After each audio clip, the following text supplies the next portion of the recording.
Renommeret kendisdigter Paul Yeti har svært ved at få skrevet sin nye digtsamling, som er påkrævet for, at hans kontrakt bliver fornyet på pladeselskabet Aldente Records. Pauls chef, Patrick Skytte, har fået strenge ordre af den øverste chef i Aldente-koncernen, hans egen far, Herre Skytte, om at give Paul noget inspiration til at komme i gang og undgå at skrive flere digte om nødder. Der. Og så lidt sådan der. Hej Paul, det er Patrick. Jeg tænker, hvis du stadig har en inspiration, så kan du gribe avisen, og så bare skrive et digt om et eller andet ord. Få den. Noget kultur, få noget input, så kommer der output. Vi skal have noget andet end nødder. Vi snakkes. Hej Paul. Ja, farvel og tak, farvel og tak. Dagens avis, hvad har vi her? Nødebo Præstegård. Nej. Livet i nødsporet. Nej.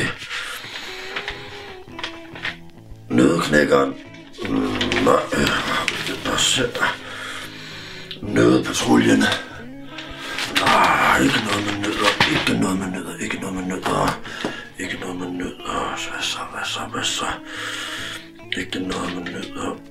Med mindre. Pekan.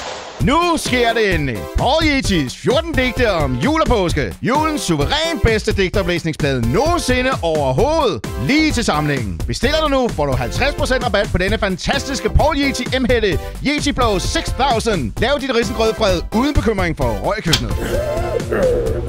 Jeg skal da ned for den ordentlige dumme møg. Paul Yetis 14 digte om jul og påske. Et vaskeægte mirakel.